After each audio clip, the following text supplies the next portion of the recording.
Assalamualaikum warahmatullahi wabarakatuh. Perkenalkan, nama saya Rahmawati Darmatuti.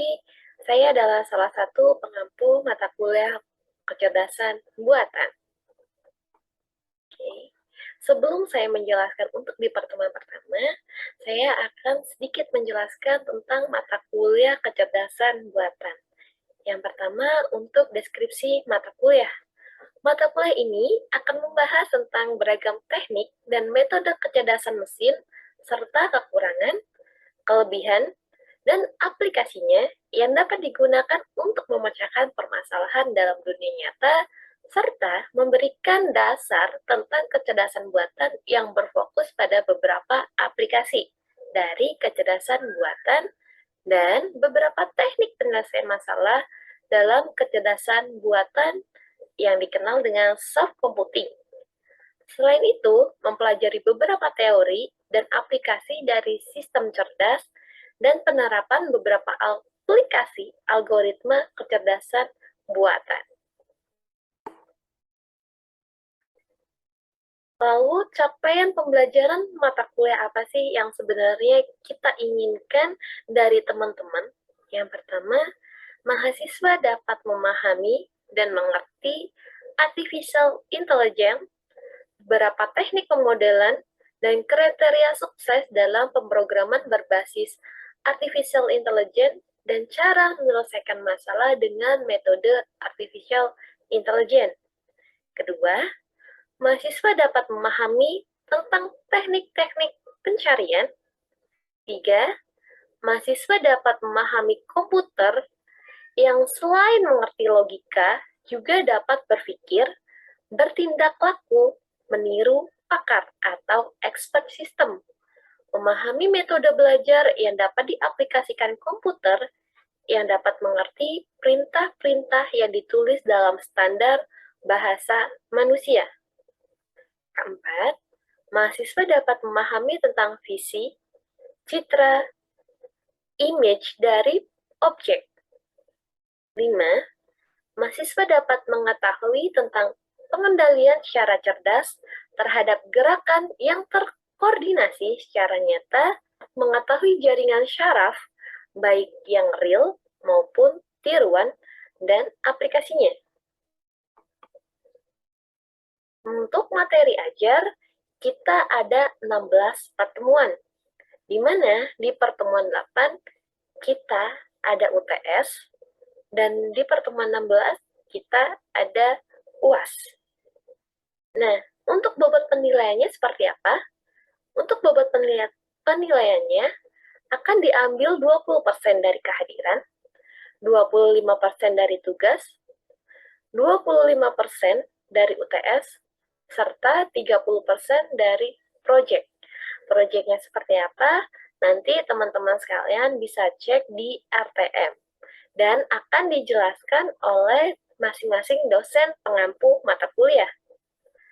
Selanjutnya, mari kita mulai untuk pertemuan pertama.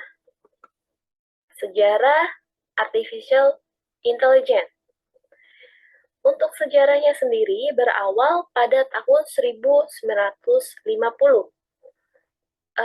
Ada seorang yang bernama Alan Mason Turing.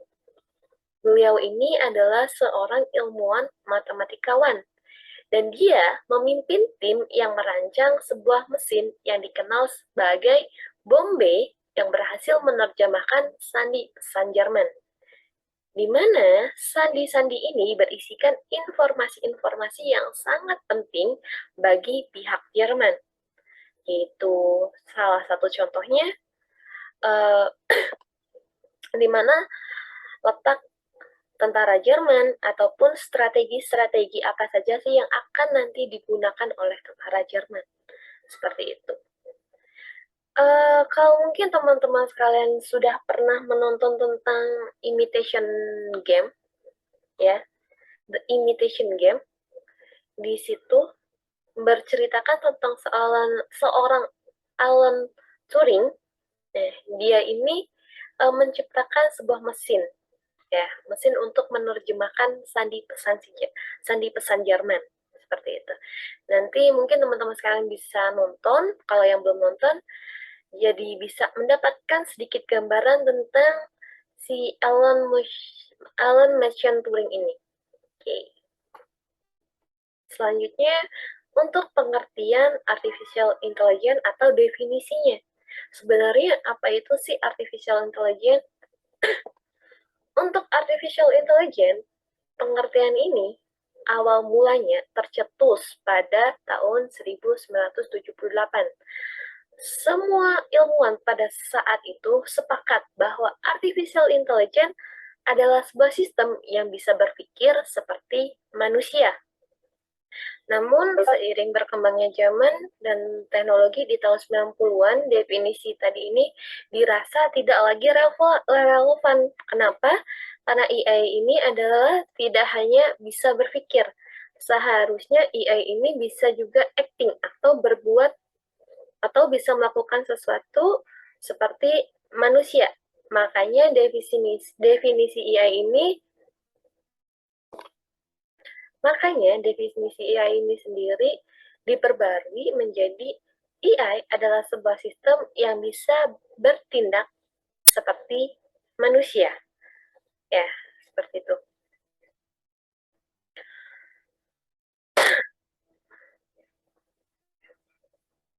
Atau AI ini bertindak bisa berbuat seperti manusia. Contohnya seperti apa? Contohnya AI ini nanti dia bisa membedakan membedakan antara objek A dan objek B seperti itu, atau bisa membedakan wajah, scanning wajah seperti itu, atau bisa membuat keputusan dan juga bisa mendengar ya. Jadi dia bertindak seperti manusia seperti itu. Nah, ada pembaruan lagi pada tahun 1992. AI ini dikatakan adalah sebuah sistem dia bisa berpikir secara rasional. Loh, kenapa kok diperbarui judulnya atau definisinya? Karena kalau kita mendefinisikan AI sebagai sistem yang berpikir atau thinking atau acting humanly, kita ingat bahwa human atau kita ini kita nggak rasional. Manusia ini kadang-kadang nggak rasional karena manusia ini memiliki emosi atau manusia memiliki perasaan. Maka manusia ini kadang-kadang nggak rasional. Oleh karena itu, kalau misalkan kita definisikan AI seperti manusia, itu dirasa kurang tepat karena komputer ini tidak memiliki rasa atau tidak memiliki hati. Maka pada tahun 92 diperbarui lagi definisinya. Dia ini bisa atau sistem yang bisa berpikir secara rasional. Lalu pada tahun 1998 AI kembali diperbarui menjadi AI ini adalah sebuah sistem yang bisa bertindak dan berpikir secara rasional. Seperti itu. Jadi tidak hanya berpikir, tapi dia juga bisa berbuat. Jadi berpikir dan berbuat secara rasional, secara logis. Jadi tidak seperti manusia persis ya, karena kita memiliki rasa gitu. Nah, hingga saat ini definisi yang terakhir inilah yang masih relevan. Jadi AI ini didefinisikan sebagai sistem yang bisa berpikir dan juga bertindak secara rasional. Seperti itu. Seperti yang tadi saya jelaskan di awal, pada saat saya menjelaskan tentang sejarah artificial intelligence, itu kan diawali pada masa Perang Dunia II, atau lebih tepatnya pada tahun 1950. Itu udah lama banget kan ya. Tapi kok kenapa sih baru booming-booming sekarang gitu kan? Muncul gitu pertanyaan-pertanyaan seperti itu gitu.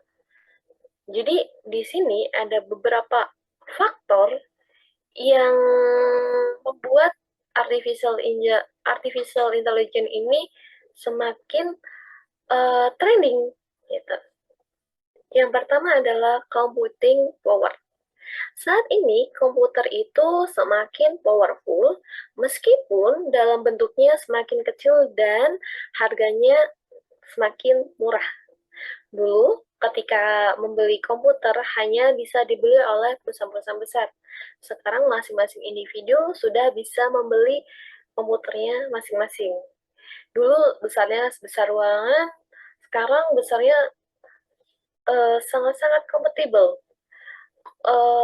Atau bentuknya yang sangat kecil itu bisa dilihat, yaitu contohnya smartphone teman-teman sekalian yang teman-teman miliki. Jadi computing power di masa modern seperti sekarang betul-betul bisa menjadi faktor bahwa artificial intelligence ini semakin berkembang. Selain itu, kita tahu bahwa sekarang banyak software-software yang semakin open source gitu. Banyak software-software yang dulunya hanya bisa dimanfaatkan oleh segelintir orang karena harganya yang lumayan mahal.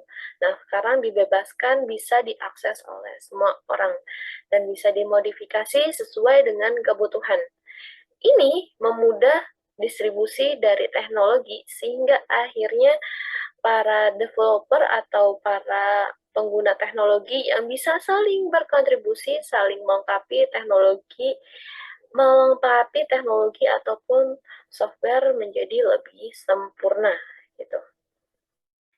Nah, kita juga melihat teknologi ketiga yaitu internet, di mana tidak hanya komputer berjalan sendiri atau melakukan processing sendiri, tetapi terkoneksi satu sama lain dengan komputer-komputer lain di dalam sebuah Internet of Things. Selain itu, kita juga bisa memfasilitasi komunikasi antar banyak orang melalui Internet of People. Ini semua mendorong percepatan pemanfaatan teknologi maju seperti artificial intelligence. Selain itu, kita juga mengenal yang namanya cloud computing, di mana sekarang tidak perlu memberi hardware ataupun software dan kita taruh di tempat kita, tetapi kita cukup langganan secara cloud. Kita cukup langganan di server orang lain yang dimiliki oleh organisasi tertentu yang otomatis memberikan layanan ya. Atau kita bisa tinggal menyewa software yang disediakan oleh penyedia software. Nah, ini semua membuat sangat accessible untuk berbagi hardware ataupun berbagi software yang bisa digunakan untuk melakukan perhitungan komputasi artificial intelligence. Kemudian ada yang disebut sebagai mobile device. Nah, saya sampaikan tadi computing power, ya, format terkecilnya adalah mobile device. Nah, mobile device ini seperti smartphone adalah sebuah distribusi komputer yang paling masif di seluruh dunia. Gitu. Jadi ketika kita berbicara PC atau laptop, tidak semua orang di dunia ini memanfaatkan PC atau laptop, terutama di negara-negara berkembang. Tapi ketika kita berbicara smartphone, hampir semua orang menggunakan. Sehingga distribusi dari teknologi itu tidak hanya dekat, tapi langsung di tangan pengguna. Gitu. Selain itu ada set effect yang juga terjadi karena adanya mobile devices, ya, atau smartphone ini. Karena semakin banyaknya manusia yang menggunakan teknologi mobile, maka banyak data yang dikumpulkan. Ada big data yang sebagai efek lain dari berbagai macam kompetensi yang dilakukan secara online. Nah, data-data inilah yang menjadi makanan algoritma artificial intelligence. Nah, artificial intelligence ini membutuhkan data untuk bekerja dengan baik. Tanpa adanya data, maka tidak bisa mentrain atau melatih kecerdasan dari algoritma artificial intelligence. Oke, cukup sekian penjelasan dari saya di pertemuan pertama ini. Terima kasih. Assalamualaikum warahmatullahi wabarakatuh.